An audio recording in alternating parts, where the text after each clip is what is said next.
seperti contohnya tanggal 17 Oktober ketika Pak Presiden ulang tahun, kami meminta agar SPPG memasak satu menu yaitu nasi goreng dengan telur ceplok. Hari itu Pak, telur terserap 2.100 ton, itu naik Rp3.000. Nanti tahun depan Pak, kalau Bapak ulang tahun, kita dengan nasi goreng telur ceplok, dibutuhkan 83 juta butir telur satu hari. Itu artinya 5.000 ton Pak. Yang nggak usah telur ceplok lah. Nasi goreng ikan asin aja dulu.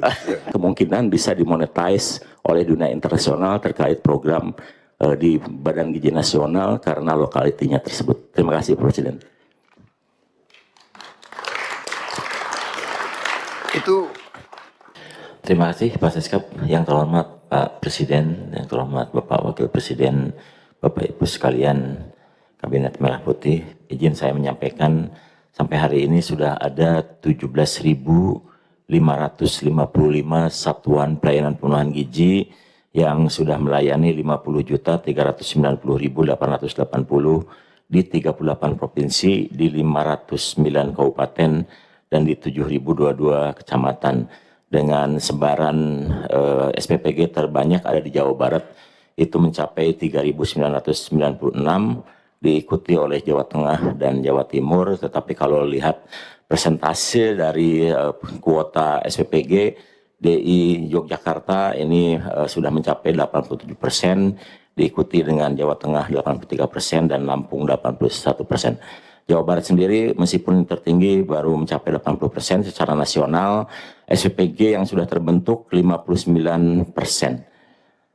Dan kemudian jumlah tenaga kerja yang sudah terlibat langsung di halaman 2, di SPPG ada 741.985 dengan total supplier mencapai 41.389, terdiri dari koperasi ada 5.000 koperasi, BUMDes 629, kemudian Bundesma 69, UMKM ini terbanyak ada sekitar 19.246, supplier lain ini perorangan itu 16.351, koperasi Desa Merah Putih sudah ada 22 Pak yang ikut terlibat menjadi supplier di program makan bergizi gratis.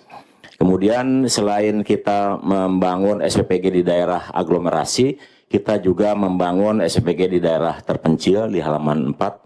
Itu kami sudah identifikasi ada 36 provinsi yang membutuhkan SPPG terpencil dengan total nanti akan didirikan 8.297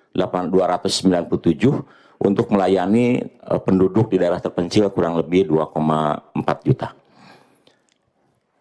Dan kemudian kalau kita lihat halaman 5, bangunan yang menjadi SPPG itu dari mana saja, ternyata setelah kita lihat 4.175 adalah bangunan baru, 3.970 mengkonversi rumah tinggal menjadi SPPG, kemudian 2.985 berasal dari rumah toko, kemudian 320 dari rumah kantor, kemudian ada juga gudang 1.419, rumah makan ini mencapai 1.084, hotel, ada hotel juga yang berubah menjadi SPPG ada 113, kemudian ada kantor yang berubah 277, sarana olahraga ini rata-rata futsal 388, showroom baik motor maupun mobil ini ada 77, lainnya masih 1.600 kita masih data.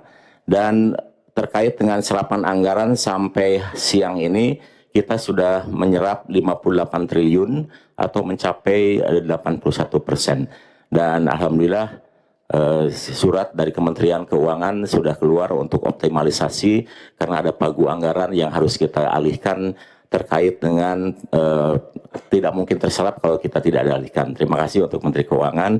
Dan selanjutnya terkait dengan kejadian Pak Presiden di halaman 8, di grafik yang atas yang warna merah itu adalah total kejadian per bulan yang terjadi pada program makan bergizi gratis, di mana mulai September meningkat 67 kejadian, kemudian Oktober puncaknya 85, dan kemudian menurun drastis di November ke 40, dan sampai hari ini 15 hari di bulan Desember itu hanya terjadi 4 kejadian, alhamdulillah sudah jauh menurun.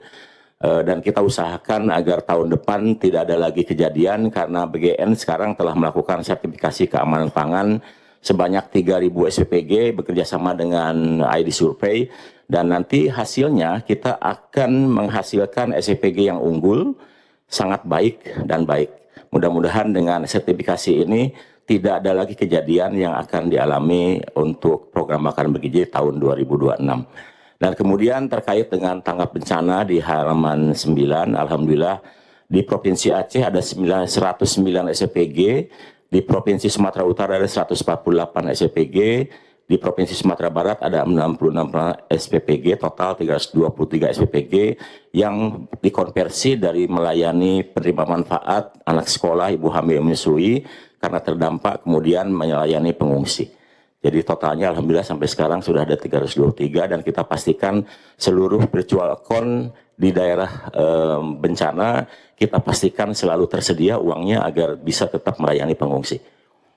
Dan kemudian terakhir saya ingin melaporkan terkait dengan kejadian insiden kemarin di mana ada satu mobil pengantaran yang menabrak pagar dan kemudian masuk di SD Cilincing, dan ini disebabkan karena sopir yang utamanya sakit, kemudian jam 3 sopir cadangan ditelepon dan kelihatannya dalam kondisi kurang prima dan tetap bekerja untuk melayani, dan timbul kejadian. Di halaman berikutnya ada 22 korban yang mengalami cedera. Di hari yang sama setelah 6 jam diobservasi itu ada 10 siswa yang sudah kembali, kemudian ada 8 siswa dan 1 guru di Rumah Sakit Koja yang dirawat, dan 3 siswa di Rumah Sakit Cilincing. Hari ini tersisa 4 yang dirawat di Rumah Sakit Koja dan 1 yang dirawat di Cilincing dalam keadaan baik. 1 masih di PCU karena mengalami fraktur di wajah, tapi sudah dioperasi selama 5 jam 2 hari yang lalu. Sekarang dalam proses pemulihan dan ditangani oleh 3 orang dokter spesialis dari dokter spesialis anak, bedah saraf, dan termasuk juga bedah plastik. Saya ucapkan terima kasih kepada Kementerian Kesehatan melalui Rumah Sakit Koja dan Cilincing, kemudian juga Pemda, Dinas Sosial, dan juga Camat, serta tentu saja dari kepolisian Pak yang membantu trauma healing untuk anak-anak sampai sekarang masih di Pandu. Dan terakhir saya juga ingin menyampaikan bahwa program makan bergizi diperkirakan di akhir Desember ini akan membentuk 19.000 SPPG, dan itu menyangkut 70% penerima manfaat, dan insya Allah akan menggunakan seluruh anggaran yang ada yang sudah diberikan kepada Badan Gizi Nasional. Ada hal yang baik menurut saya terjadi di masyarakat, salah satu contohnya di Lumajang Pak. Jadi ketika SPPG harus berdiri dan tidak bisa didirikan karena ada kandang kambing, akhirnya masyarakat bermusyawarah, ada kandang kambing, kandang kambing, karena SPPG tidak boleh didirikan di dekat kandang kambing, kandang hewan, dan juga tempat sampah.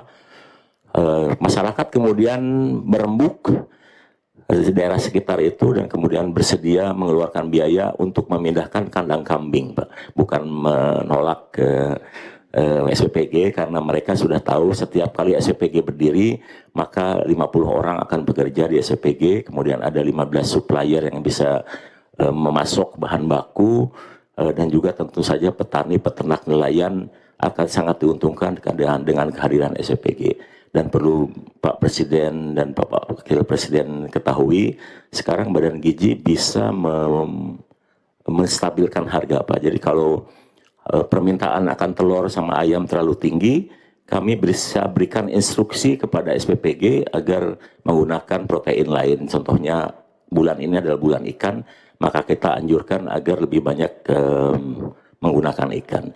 Dan kemudian ketika harga kentang turun, petani menjerit, kami perintahkan kepada SPPG agar 1 hari dalam 1 minggu memasak kentang. Alhamdulillah harga kentang mulai naik. Jadi untuk Bapak Ibu sekalian, saya kira nanti di daerah-daerah bagi yang mendapatkan tekanan harga dan ada yang tidak laku, tinggal informasikan kepada Badan Gizi supaya kita bisa instruksikan kepada SPG agar kita bisa stabilkan harga, karena kapasitas pembelian SPG cukup masif, Pak. Karena satu kali masak itu kan butuh 200 kg beras, 350 kg sayur. Kalau pisang itu 3.000 pisang, itu artinya 150 tandan, 150 sisir, dan itu artinya 15 tandan, atau artinya 15 pohon pisang harus ada sekali ngasih makan pisang. Nah kemudian kalau masak lele itu Pak harus ada 3.000 lele, itu 2 kolam bioflok harus tersedia. Jadi itu betapa masifnya program makan bergizi, dan saya kira sekarang sudah dirasakan oleh masyarakat. Banyak petani-petani pemuda-pemuda yang sekarang sudah mulai aktif beraktivitas di daerah masing-masing, meningkatkan produktivitas wilayah. Dan kemudian tadi malam saya didatangi oleh satu ahli dari Amerika terkait dengan carbon trading, Pak. Saya juga nggak nyangka ternyata pola yang dikembangkan oleh Badan Gizi terkait dengan locality, dengan ada SPPG dan kemudian ada ahli gizi di setiap SPPG, dan kemudian produknya produk lokal, kesukaan masyarakat lokal, rupanya secara ekosistem itu dinilai termasuk yang menghasilkan carbon footprint rendah, sehingga kemungkinan bisa dimonetize oleh dunia internasional terkait program di Badan Gizi Nasional karena lokalitinya tersebut. Terima kasih Presiden. Itu yang 3.000 lele sehari, itu 3.000 lele di tiap SPPG. Satu SPPG Pak. 3.000 lele. 3.000 lele, itu 2 kolam bioflok Pak. Berarti satu anak makan 1 lele. 1 lele Pak, ya, 1 lele. 1 lele. 1 lele betul. Pak kalau masak Lebih bagus dari waktu saya tentara dulu. Oh iya Pak. Dan Lelenya dipotong kecil-kecil. enggak Pak, ini kepalanya saja dibuang, kemudian 1 lele utuh diberikan Pak. Luar biasa itu. Iya. Dan kemudian Pak kalau masak daging sapi, masak 1 ekor sapi 1 hari dipotong untuk 1 SPG. Jadi kalau di akhir tahun ini ada 19.000 SPG, maka ada 19.000 sapi dalam 1 hari harus dipotong karena program makan bergizi. Kalau 4 kali sebulan, ya tinggal dikalikan Pak. Tapi saya sudah konsultasi dengan Dirjen Peternakan, katanya cadangan sapi nasional cukup untuk bisa mengantisipasi kebutuhan program makan bergizi, karena kalau Badan Gizi meminta kepada SPPG memasak 1 menu nasional, maka tekanannya cukup besar. Seperti contohnya tanggal 17 Oktober ketika Pak Presiden ulang tahun, kami meminta agar SPPG memasak 1 menu, yaitu nasi goreng dengan telur ceplok.